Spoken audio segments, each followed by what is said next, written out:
Welcome to the Deep Dive, where we take your sources, articles, research, notes, and really unpack the key insights. It's your shortcut to getting informed, with maybe a few surprising facts along the way. And today we've got quite the stack. It's all directly from Apple, looking at the previews for their next big OS updates. We're talking iOS 26, iPadOS 26, macOS 26, which they're calling Tahoe, Right. watchOS 26, tvOS 26, and VisionOS 26 as well. And we've also got key bits from the WWDC 2025 keynote transcript. So our mission today isn't just listing features. We want to pull out what's really important, see how it all connects across your devices, and figure out what this actually means for how you'll use your tech come fall. Yeah, because these sources, they describe some pretty significant changes, a whole new look, intelligence woven deeper into the system. It feels different this year. Okay, let's dive in and unpack this. All right, first things first. The sources are really clear. There's a massive visual change coming. They're calling it the broadest design update ever. What really jumped out at you about this new look? Well, what's interesting is the source material suggests the inspiration comes right from VisionOS. You know, that sort of physical, rich look. Oh, okay. They're trying to bring some of that feeling, that tactility, to the other platforms. And the main concept here is liquid glass. What does that actually look like on screen? So they describe it as having the optical feel of glass, but with this unique Apple fluidity. It's meant to be dynamic. Dynamic how? Like it reflects and refracts your content. It adapts subtly to light or dark mode. It even reacts a bit to your movement. The idea isn't just looks, though. It's supposed to make navigation clearer, make controls stand out, but keep the focus on your stuff. So less like a static theme and more interactive. And the sources mentioned this as a universal design. That sounds pretty important strategically. Absolutely. This liquid glass look, it's coming to iPhone, iPad, Mac, Apple Watch, and Apple TV 4K. Consistency seems key.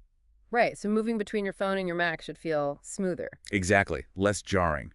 More harmonious as you go about your day using different devices. Let's get specific. The sources give examples. Where will we see liquid glass most obviously? Right on the lock screens. Yeah. iPhone and iPad. The time, the controls, they'll use these liquid glass effects. The time itself is meant to transform based on your photo, reacting to the space, keeping the subject in view even with notifications. And there's this subtle 3D effect on the photo if you move the device, generated on device. Makes the lock screen sound much more alive, more personal. What about something basic like app icons? Those are getting a rethink too. Across iPhone, iPad, Mac, watchOS, they're crafted from liquid glass, layered design, and you'll have choices. Light, dark, color tints, or even this intriguing all-clear look. Interesting. And inside apps, buttons, sliders, that sort of thing. Yeah, the dynamic controls on iPhone, iPad, Mac, Apple Watch, tvOS, they're meant to reflect their surroundings. They can fluidly morph to sort of draw your eye to the content you're interacting with. It reinforces that adaptive idea. So using core apps like Photos or Safari will actually feel different. That's the idea. They specifically call out Camera, Photos, Safari, FaceTime as looking gorgeous with this treatment. On the Mac, things like sidebars and toolbars will subtly reflect your workspace depth. Adding a bit more visual feedback. Exactly. And on tvOS, the playback controls will actually refract the video playing behind them. It's all about making moving between apps and devices feel smoother, more integrated. Okay, so a major visual overhaul, liquid glass, aiming for consistency, dynamism. What's the other huge theme coming out of these sources? The other really foundational piece is a big expansion of Apple Intelligence. The sources are explicit.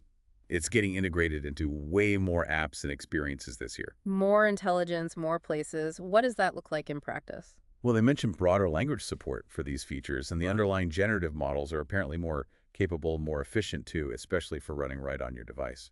Let's dig into the specific features powered by this. What are the highlights? One that seems really impactful is live translation. It's woven right into messages for auto-translating text, into FaceTime for live captions during calls, and even into the phone app for spoken translations during a phone call.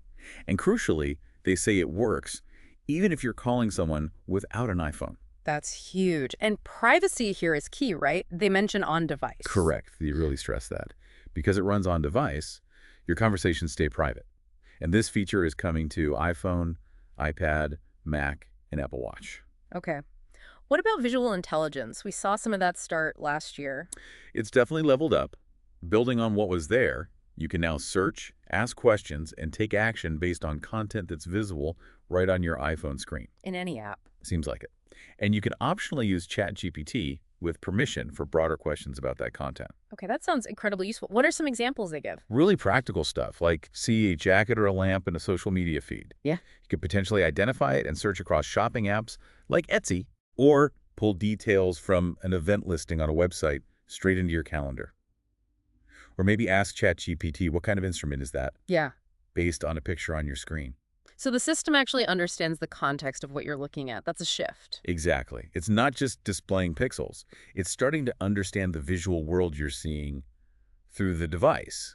And this also extends to using the actual iPhone camera for visual search within other apps pointed at something in a store. Search for it in, say, the Anthropology app. That contextual understanding feels like a recurring theme.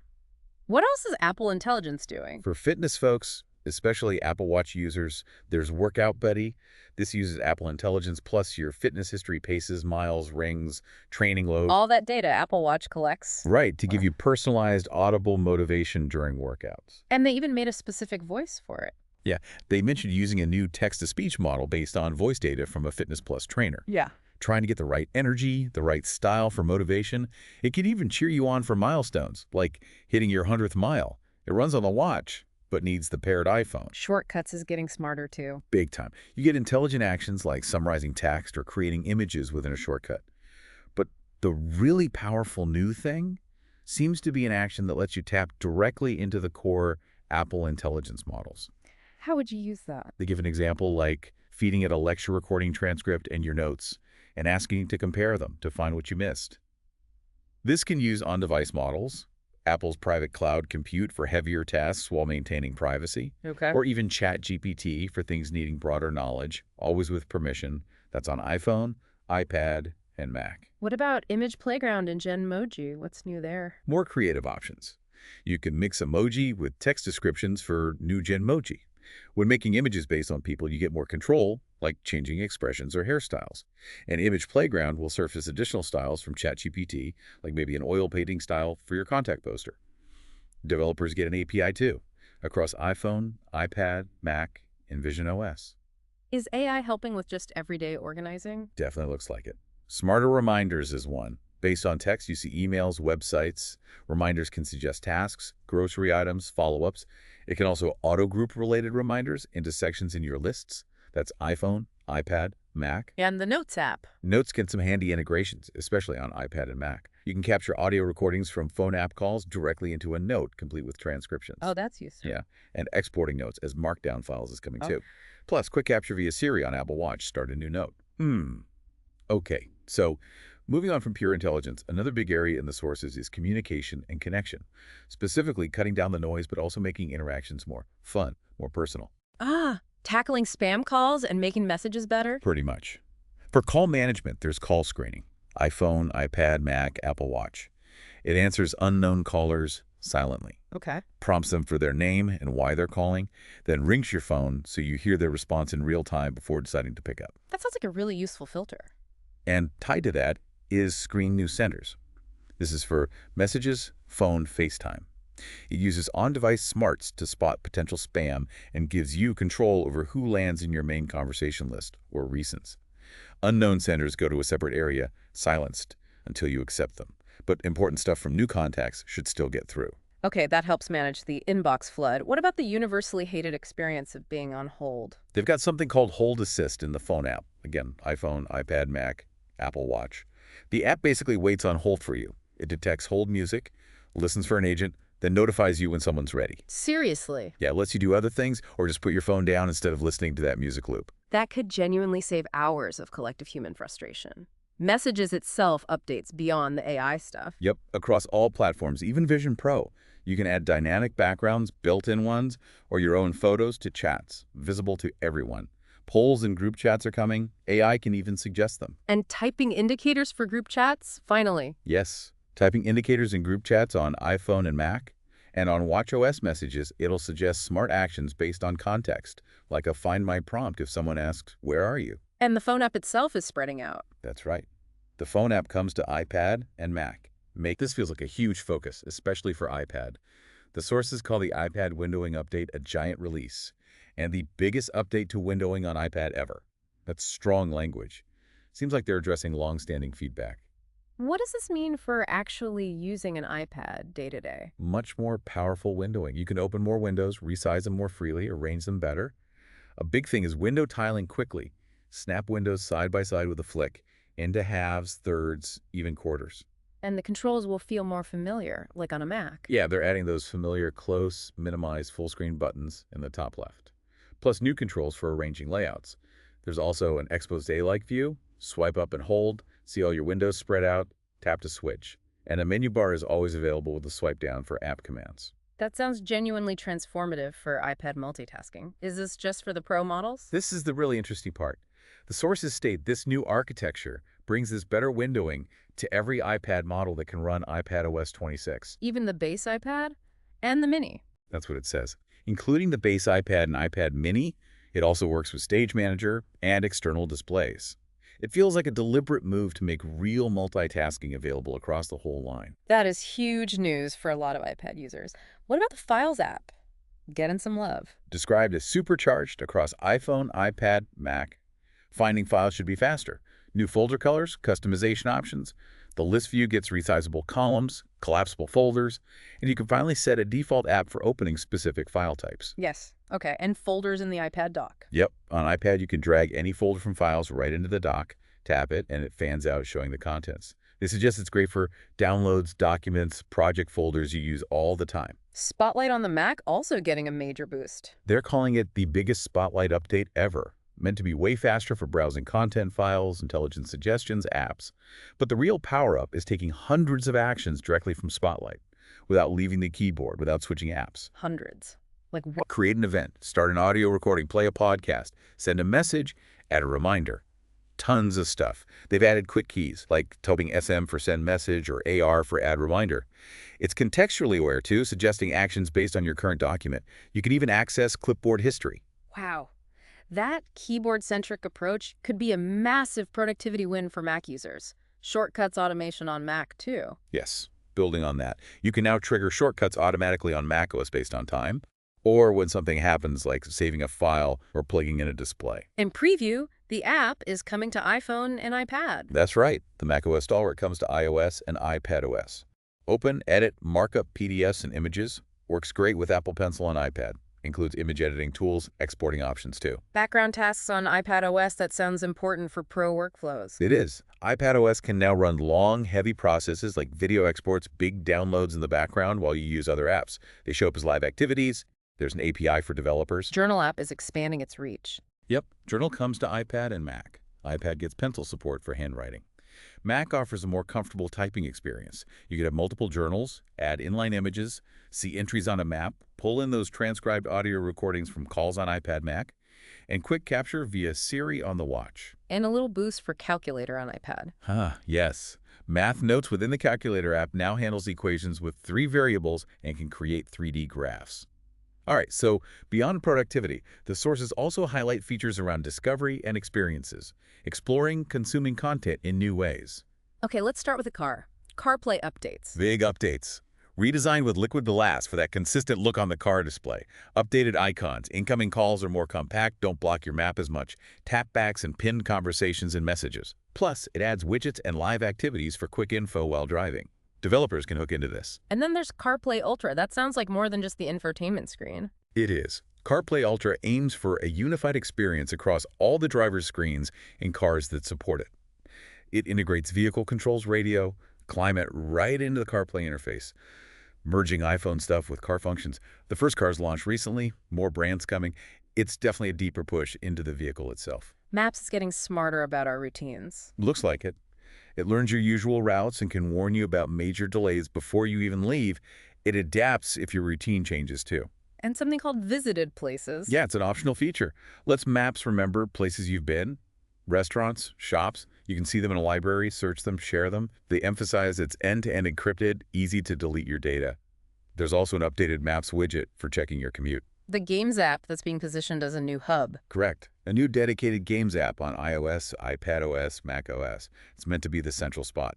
Home tab for updates, events, recommendations, Apple Arcade tab, library for all your games, and a Play Together tab to see friends, compare scores, invite them. And challenges. A new competitive element.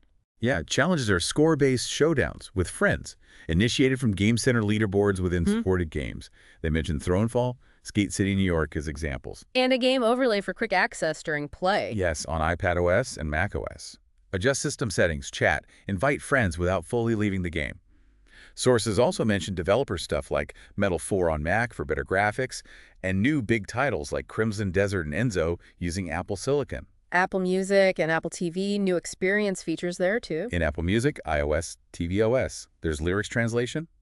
Also auto mix, this sounds cool. It seamlessly mixes tracks like a DJ, does time stretching, beat matching for smooth transitions, and music pins for your favorite artists, albums, playlists. And Apple Music Sing on tvOS is getting more social. Seems like it. Use your iPhone as the mic, get visual effects on the TV, multiple iPhones can join in, add songs on the fly, react, makes it more of a party thing. Apple TV app itself gets the new look too. Yep.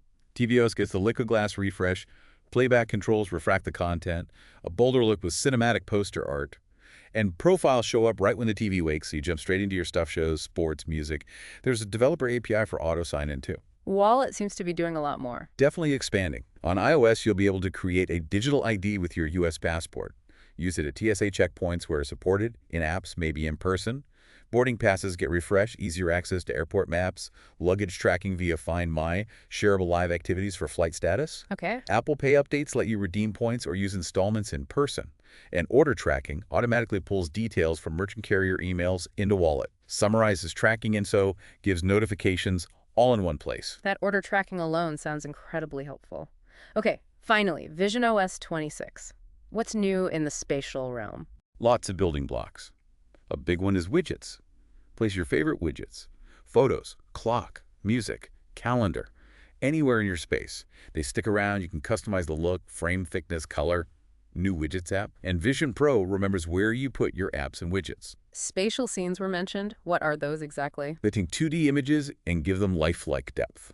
Sources talk about an AI algorithm using computational depth to create multiple perspectives from a single 2D image. It feels like you can lean in, look around it a bit, see them in photos, Safari inline within articles, a new spatial gallery app. Developers can use this too. And personas, the digital avatars. Enhancements there aim for more natural, familiar look.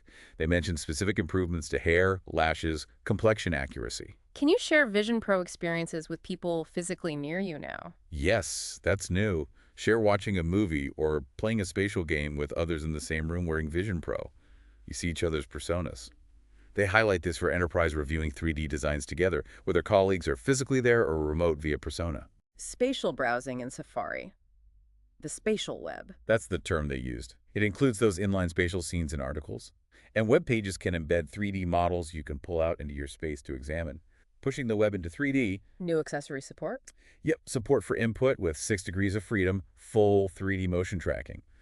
They mentioned the Logitech Muse for 3D drawing design, and the PlayStation VR 2 Sense controller for spatial gaming, both coming soon. And more spatial content types. Better native playback for wide field of view video 360, 180 degrees.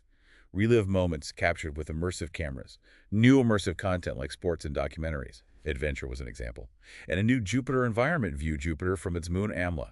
Even speed up time. Any other quick VisionOS updates? Seamless switching, save iHand setup to iPhone. Quickly set up another Vision Pro, good for shared devices. Folders for apps in the home view. Unlock your iPhone just by looking at it with Vision Pro on. Look to Scroll uses just your eyes to scroll in Safari apps. Hand tracking is faster, up to 90 Hz for smoother games. Enterprise features get a boost too. Easier device sharing, securely saving personal setup data. Eyes, hands, prescription to iPhone.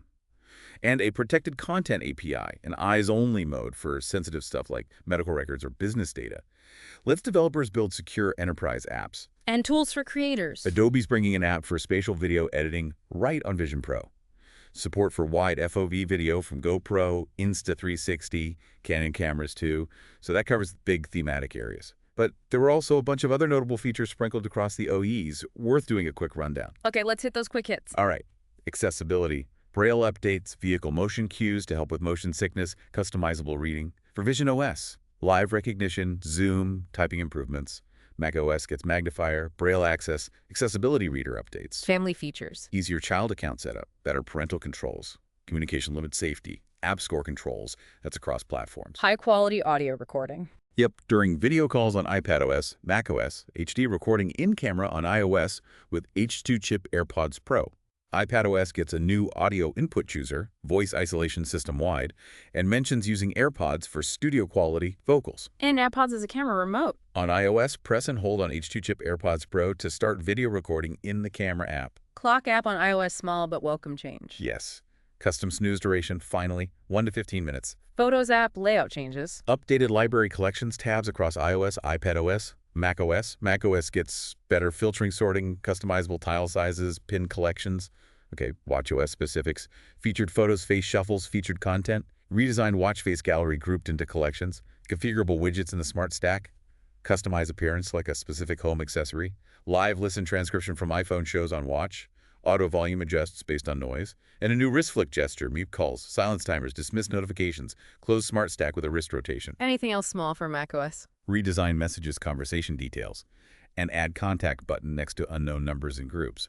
Password section lets you see change history. And one more for iPadOS. Local capture. High-quality audio-video recording during video calls with echo cancellation for others. Okay. Wow. That is an incredibly comprehensive look across the entire Apple ecosystem.